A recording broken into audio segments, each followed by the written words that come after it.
Hello friends, welcome back to A to Z Web Academy. Previous HTML వీడియోలో మనం HTML attributes గురించి తెలుసుకున్నాం. ఈ వీడియోలో HTML కామెంట్స్ గురించి తెలుసుకుందాం. మనము ఏ ప్రోగ్రామింగ్ లాంగ్వేజ్ తీసుకున్నా కానీ ఈ కామెంట్స్ అనేవి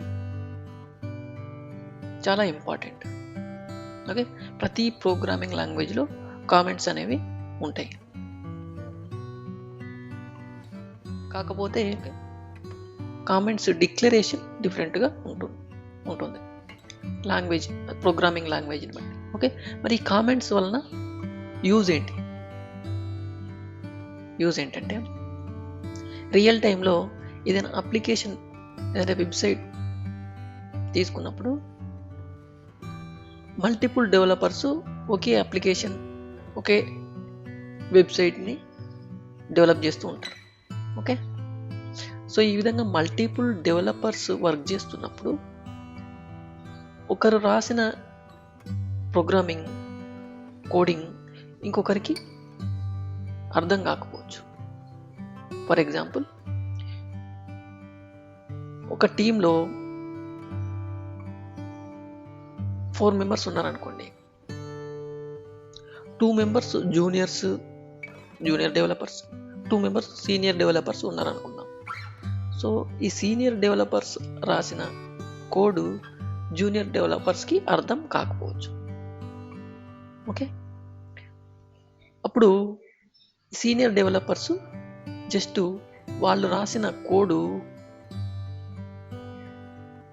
దేనికి సంబంధించింది ఓకే అనేది వాళ్ళు ఈ కామెంట్స్ రూపంలో ఆ కోడ్కి స్టార్టింగ్లో కానీ ఎండింగ్లో కానీ ఆ కోడ్కు సంబంధించిన డీటెయిల్స్ కామెంట్స్లో మెన్షన్ చేసినట్టయితే మనకి జూనియర్ డెవలపర్స్కి ఈజీగా అర్థమవుతుంది. ఓకే, అదేవిధంగా రియల్ టైంలో మనం అప్లికేషన్స్, వెబ్సైట్స్ డెవలప్ చేసినప్పుడు చాలా లెంతీ కోడ్స్ మనం రాయాల్సి మనం HTML కామెంట్స్ అండ్ వీటి యొక్క సింటాక్స్ గురించి తెలుసుకుందాం. HTML comments used to explain or to understand the code. Also these comments will not display in browser. Okay, మనకి కామెంట్స్ అనేవి ఎందుకంటే సోర్స్ కోడ్ని ఎక్స్ప్లెయిన్ చేయడానికి లేదా అండర్స్టాండ్ చేసుకోవడానికి HTML కామెంట్స్ లేదా జనరల్గా కామెంట్స్ అనేవి యూజ్ అవుతాయి. ఓకే, మన ఈ కామెంట్స్ అనేవి మనకి బ్రౌజర్లో డిస్ప్లే అవ్వవు. ఓకే, సింటాక్స్ వచ్చేసి less than symbol, exclamation symbol and 2 hyphen. ఇది starting of the comment.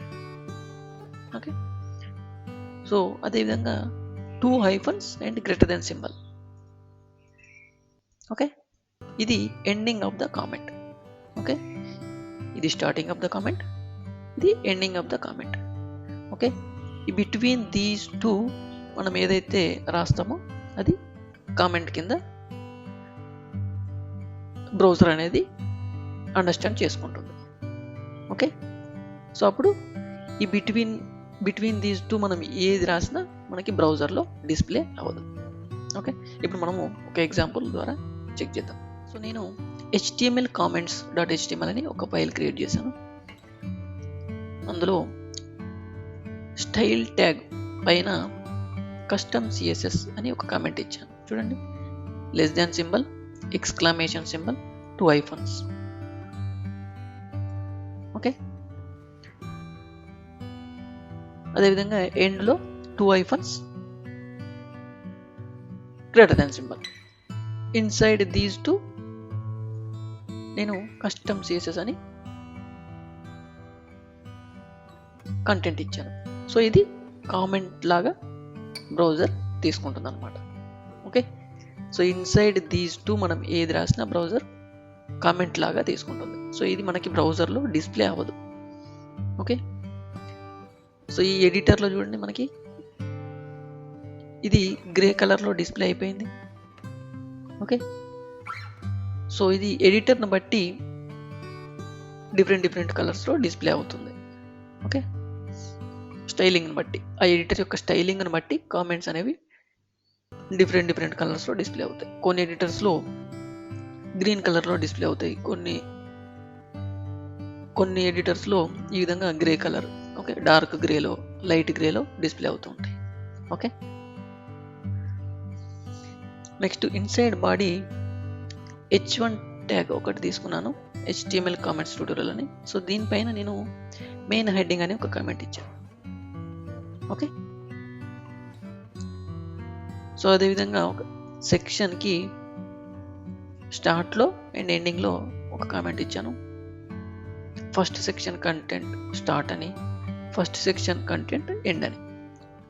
Okay, so ఈ కామెంట్ చూడగానే ఈ కోడ్ అనేది దేనికి సంబంధించింది మనకి అర్థమైపోతుంది. ఓకే,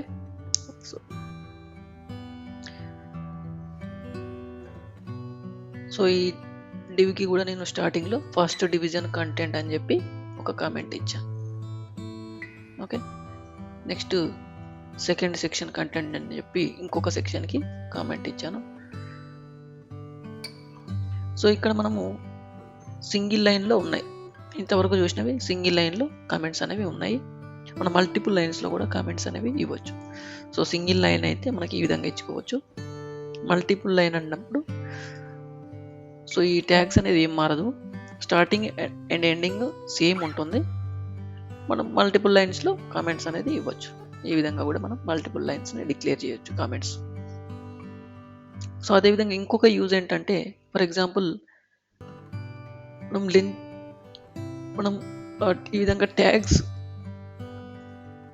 ట్యాగ్స్ కోడింగ్ క్రియేట్ రాసినప్పుడు మిడిల్లో మనకి ఏదైనా కోడు అవసరం ఉండకపోవచ్చు. ఫర్ ఎగ్జాంపుల్ ఈ డివ్ అనేది ప్రస్తుతానికి నేను బ్రౌజర్లో డిస్ప్లే చేయాలనుకోవట్లేదు, కాకపోతే ఇన్ ఫ్యూచర్ నాకు అవసరం ఉండొచ్చు. ఓకే, సో అప్పుడు నేనేం చేస్తాను, సో ఈ పర్టిక్యులర్ డివ్ని నేను కామెంట్లో ఇన్సైడ్ కామెంట్స్ డిక్లేర్ చేస్తాను. అప్పుడు మనకి ఏమవుతుంది, సో ఈ కామెంట్లో డిక్లేర్ చేసిన ఈ కోడ్ అనేది మనకి బ్రౌజర్లో డిస్ప్లే అవుతుంది. సో ఇన్ ఫ్యూచర్ నాకు ఈ కోడ్ అవసరం ఉన్నప్పుడు నేను సింపుల్గా ఈ కామెంట్స్ని రిమూవ్ చేస్తాను. రిమూవ్ చేస్తే మనకి మళ్ళీ యాజ్ ఇట్ ఈజ్గా బ్రౌజర్లో డిస్ప్లే అవుతుంది. ఓకే, ఇది ఇంకొక యూజ్. ఓకే, మనం డైరెక్ట్గా ఈ కోడ్ని రిమూవ్ చేయకుండా, ఇది మనకు అవసరం లేదనుకోండి ఈ డివ్ ప్రస్తుతానికి, సో డైరెక్ట్గా ఈ కోడ్ని రిమూవ్ చేయకుండా మనం జస్ట్ కామెంట్స్లో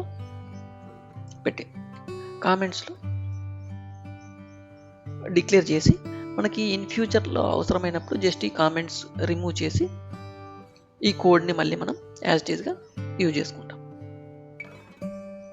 ఓకే, సో అర్థమైంది కదా. ఇప్పుడు మనం ఒకసారి బ్రౌజర్లో అవుట్పుట్ చెక్ చేద్దాం. సో చూడండి, మనకి ఆ కామెంట్స్ అనేవి ఎక్కడ డిస్ప్లే అవ్వలేదు, ఓన్లీ కంటెంట్ మాత్రమే డిస్ప్లే అయింది. ఇన్సైడ్ మనం ట్యాగ్స్ యూజ్ చేసాం కదా, H1 సెక్షన్, డివ్స్, పారాగ్రాఫ్స్, ఆ కంటెంట్ మాత్రమే డిస్ప్లే అయింది. సో మనము ఇన్సైడ్ కామెంట్స్ ట్యాగ్స్లో డిక్లేర్ చేసిన కంటెంట్ అనేది ఎక్కడ డిస్ప్లే అవ్వలేదు. సో HTML కామెంట్స్ అర్థమైందని అనుకుంటున్నాను. సో మనం లెంతీ కోడ్ రాసేటప్పుడు ఈ కామెంట్స్ అనేవి మనకి చాలా యూజ్ అవుతాయి రియల్ టైంలో. Okay, so thank you for watching this video. Please support us and please subscribe to our YouTube channel A to Z Web Academy for more videos.